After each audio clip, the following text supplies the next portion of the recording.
Thank you. Bye. Right, the last one is before our lunch break is Northcote Entertainment and Sport Terminus, Nest, Mike Pikeski and Chris Ingalls. Good afternoon, I think. Good afternoon.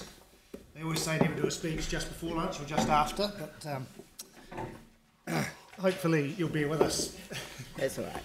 So I'm Chris Ingalls, this is Mike Pikeski. I think we've met a number of you maybe at different times. Just as a wee bit of background, Mike and I are business partners in a number of different business ventures. We also have Max and Glenn Pikeski, who are business partners in this particular project. Our background, just quickly, Max and Glenn were involved with the Palms development, from acquiring the land to developing the Palms into a successful mall. They're now involved with Homebase up Martians Road and the expansion of that development. Together with Max and Glenn, Mike and I have been involved with the Mackenzie and Willis development. We're currently doing the Duncan buildings on High Street, so getting that off your dirty 30 list. And we're also investors with Richard Peebles in the Riverside Farmers Market. So we're doing a bit around town. Hopefully it just paints a bit of a background that we're invested in the city.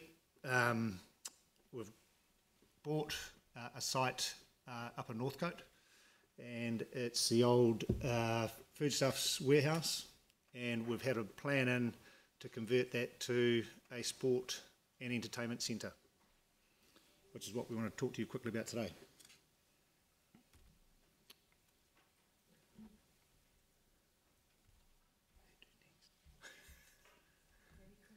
Very yeah. How's that going? So a few of you probably have heard our presentation at community board level. We've had a chat to the Papua Community Board a couple of weeks back, just to sort of, we want to get that sort of grassroots buy-in. We've got it's the old foodstuff distribution centre. It's 17,000 square metres of internal space, another 3,000 square metres of canopy, and it's really well positioned in terms of links and roading to be what we think could be an amazing asset for Christchurch, which is a grassroots, community-based sports hub. Obviously, the metro is going to be a great asset to Christchurch, but everyone we've talked to are just saying the 9 courts just isn't quite, well, it's not going to cut it by quite a while away. If they're going to, if you're going to include futsal, basketball, netball, and then all the smaller volleyballs and all the smaller groups that come off there. We've had a plan that we went to resource consent with, which had 12 courts. We can actually fit about 20 courts in total. Some of them being badminton, some of them being smaller sort of volleyball courts and what have you. But it just shows it's a huge space, and it's got capacity to solve a lot of the sporting issues we think are going to be heading our way in Christchurch. And sort of competing with the other cities like Wellington and Dunedin, who've got these indoor centres, and most of the netball and what have you is all indoors now. Yeah, so just quickly, I suppose, to recap on where we're at the moment, we have a resource consent that's approved for an indoor sports centre as well as an entertainment centre. We know that we can easily convert that to a full sports centre. So that's 20,000 square metres, 20 odd courts for community, 450 car parks, and the building's been brought up to 100% of code, and we have good support from the sporting codes, netball, football, basketball, futsal and basketball. We are aware that there is another the mystery benefactor somewhere out there that, look, they aren't associated with our group. We think they've looked at our property, but they're more associated with netball by the looks of things. It's very difficult for us to compete with a purpose-built, column-free 10 or 12 court centre. Ours is not like that. Ours is like the Edgar Centre in Dunedin, for those that have seen it. But what we're also saying is ours is a community-based sport, and it gives control to the council, and we believe that there are a number of sports, from not just netball and futsal and basketball, but volleyball, badminton, fencing, gymnastics, that can all benefit from indoor sports centre. Ours is also twice the size of the proposal I think Netball have put forward. So look, we're going to go back to Netball and have a good chat to them about hopefully getting some synergies around maybe combining our we're talking to their benefactor and trying to sort of get her on in line with this, because we sort of see this as something that won't, as I say, won't just cater for netball, but will cater for all the sports, and it's twice the size. What is the next? Can we just have the next slide? That is it, actually. Oh, that's it. Okay. Happy to take some questions if there are any. Okay, Yanni? Thank you. It's a bit like the netball and mainland football presentation. I'm not quite clear what you're asking for from us. Right. So if you could just clarify. We sort of see when we first went down this with netball 2 or 3 years ago now, their big issue before they had this benefactor on side, their big issue was underwriting the lease. They thought they could pay for it, but they had no they had no ability to actually sign that lease, and their lawyers said you can't do that. So what we're sort of saying is, like the Edgar Centre in Wellington, it really needs, we feel, the underwriting of the council to come in and say, right, we're going to manage this thing. We're going to still charge the codes a certain amount, and hopefully, you'll recoup, I'd imagine, 60-70% of the ongoing costs. But I think there is going to be a shortfall for something like this, and we sort of see that that's where the council can step in with your management skills and the fact that you can underwrite it and present and give the community something which is relatively cheap for the size of it, but answers a lot of issues with the sporting codes at the moment. To go and purpose build something like this, the cost would be 2 or 3 times what it would be in this instance here. Do you know how much, in terms of underwriting the ongoing lease cost, how much that is? Well, we're sort of talking figures of around about $1.5 million as a rental number. Obviously, that would be a shell that would still need to be fitted out.